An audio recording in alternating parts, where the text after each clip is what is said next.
Hey guys, Chris Chesniak here, founder and CEO at Grandmaster Finance.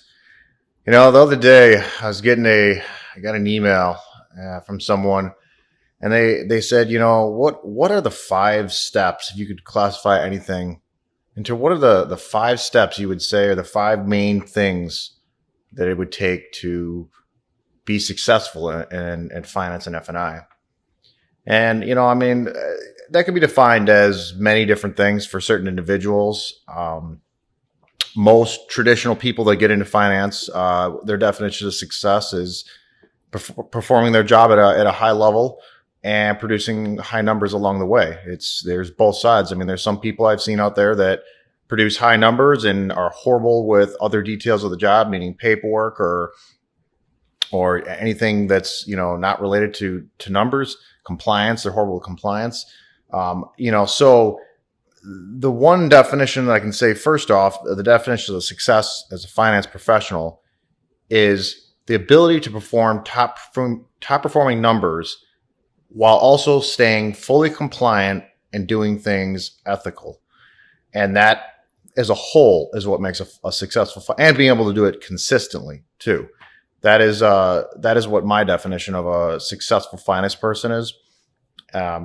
Some might have their own interpretation or their own, definition, but that's how I classify as a successful finance person. So they asked, what are some of those five things that would make a successful finance person?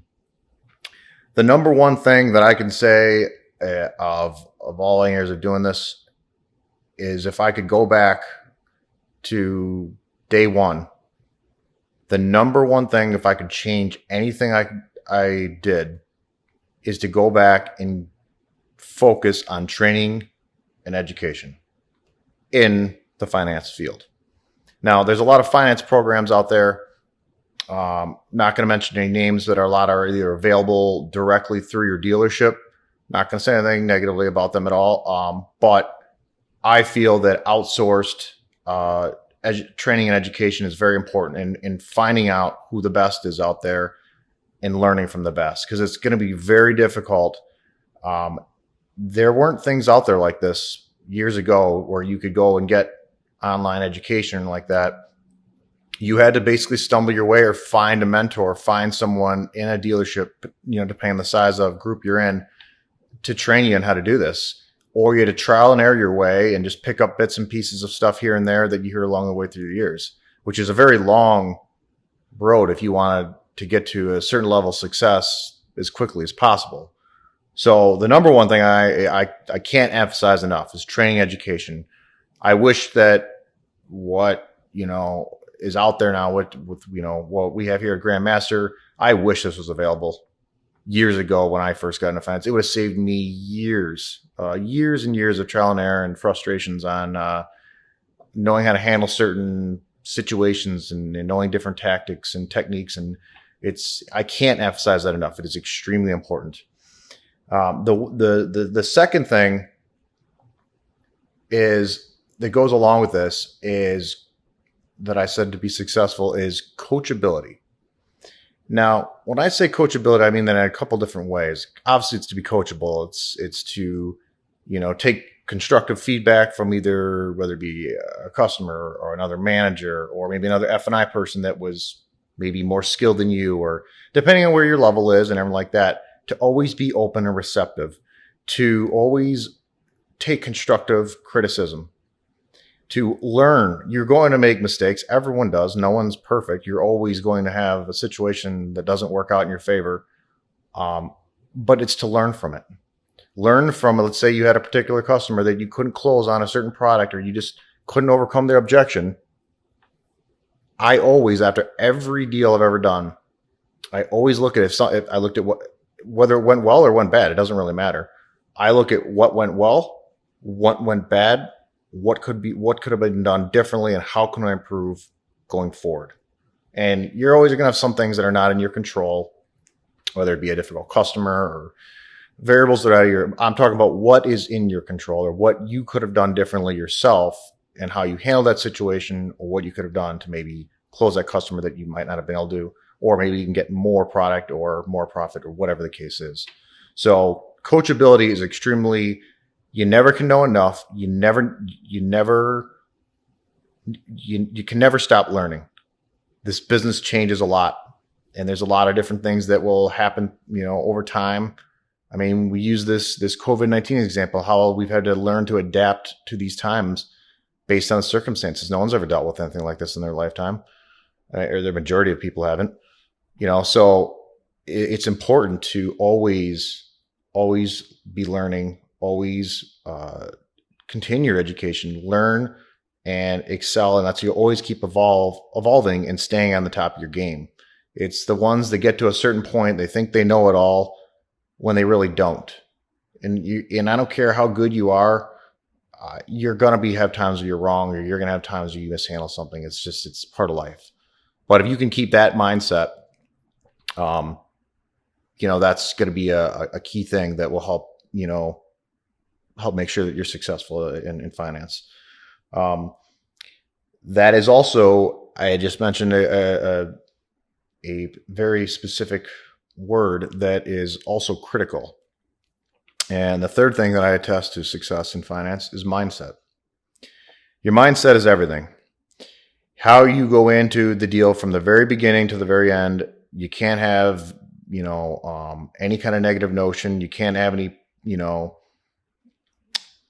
prejudge a customer or assume they're not going to buy anything, or think that, they're not going to take this, or they're not going to buy that, or you can't have that mindset. Your mindset is the key thing to keeping completely, if you can keep that stable and consistent, that's going to help you big time. It's going into every deal like you're going to swing big, and that you're going to try to maximize it and do make the best deal you can out of it every single time, no matter what the deal is. Doesn't matter if it's a cash deal, it's a lease, doesn't matter. I mean, you have to know going into every deal that you're going to give it your all and offer every product to every customer every time, no exceptions. And if you have that, keep that mindset. Everyone has their bad days here and there. It happens. It's the ability to reset. Take a step away, take a breather, do whatever you got to do. Don't ever go into a deal with if your mindset's not right. You just have someone else take the deal. You're better off that way, because your head's just not going to be in the game, and the customer's going to be able to read that, and they're going to see that. So it's just not in your favor. So keeping your mindset sharp, and keeping it level, and always going in with a positive outlook is the best way to ensure that you will always do well on every deal. One of the other things, being that I'm more number fourth thing would be the being that I'm more on the subprime side, or that's where my majority of my recent experiences is more on subprime, is knowing your bank programs. And this goes to both sides, prime and subprime. It doesn't matter. You need to know your bank programs. You need to know everything inside and out about it. There's so many finance people I see out there that just wing it, and they think they know it all, but they don't. Bank programs change almost monthly, depending on the manufacturer, the lender itself, the brand. I mean, there's so many different variables. They do change, and you need to know them.